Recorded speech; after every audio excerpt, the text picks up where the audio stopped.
Zach is in Charlotte. Hey, Zach, welcome to the Dave Ramsey Show. Hey, Dave. How you guys doing? Better than we deserve, man. What's up in your world?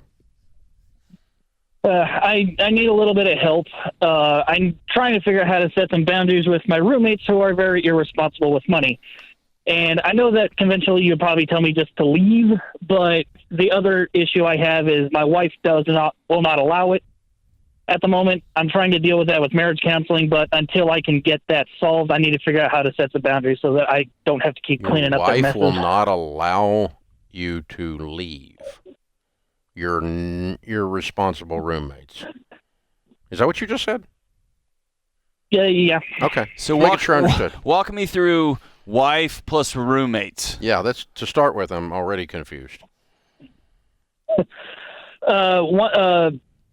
The female roommate is her best friend since they were kids. We live with her and her husband. And because of that particular relationship dynamic, she does not want to leave the same household. I'm fine with staying in the same vicinity. I love these people, but while we live in the same house, they keep making irresponsible decisions with money. I keep having to clean up the mess, and I'm getting sick and tired of cleaning up How did you end up living with them? Is this like a commune? Do y'all have sheep and like chickens? What are y'all doing? You have like a solar panel? What happened was... so what had happened was... Yeah, pretty much. This was pre-Dave. Back in the end of 2018, start of 2019, my wife and I almost separated because of marital issues. Okay. That's a surprise. And you guys thought, hey, I know what can help. We got to get roommates. No, she moved in. Did you move in with them, or did she move in with them?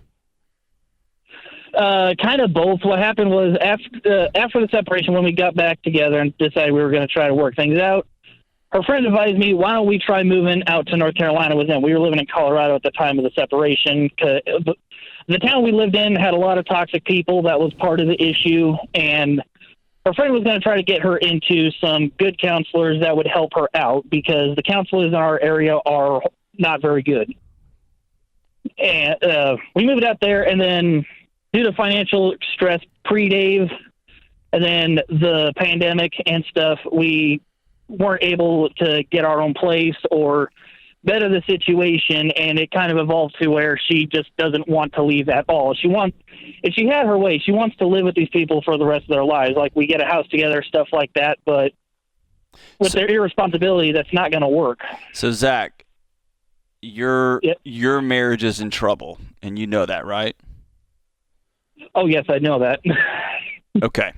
So and I don't laugh because I'm happy about it. I'm not happy about it. That's right. So do you have there's two separate things here. One is to answer your question. Do you have legal responsibilities to clean the mess up of these roommates? Meaning, did you sign the lease and they're just... Okay, then to set up the boundaries there, stop spending your money to clean up their financial messes. Okay? I wish there was a more complex way to do that, but you need to sit down and say, from this point forward, I'm not bailing out the home for your part of fill in the blank.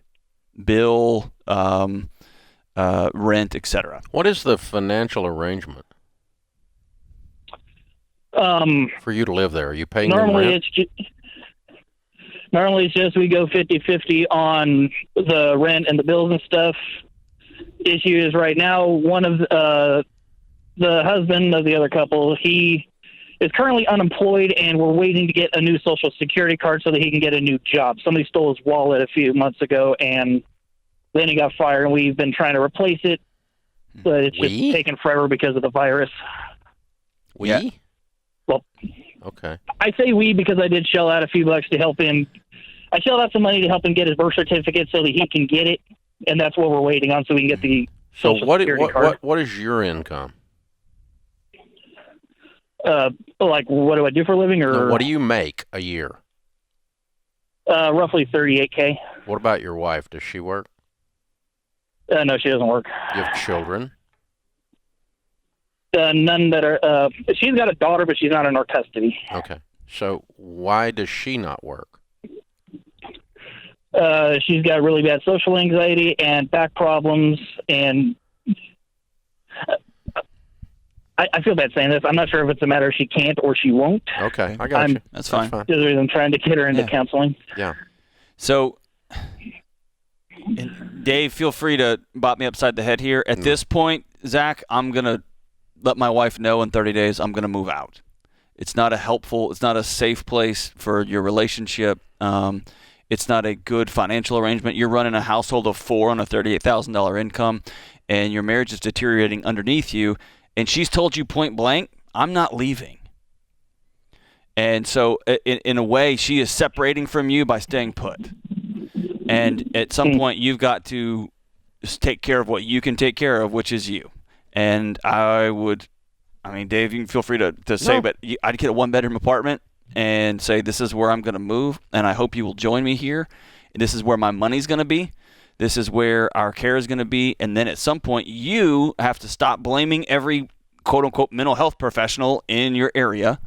And that means they're probably telling you guys some stuff y'all didn't feel like hearing, but you're going to have to go get some help on your own, whether it's from a good pastor or from a counselor in your area, and you got to start working on you, man.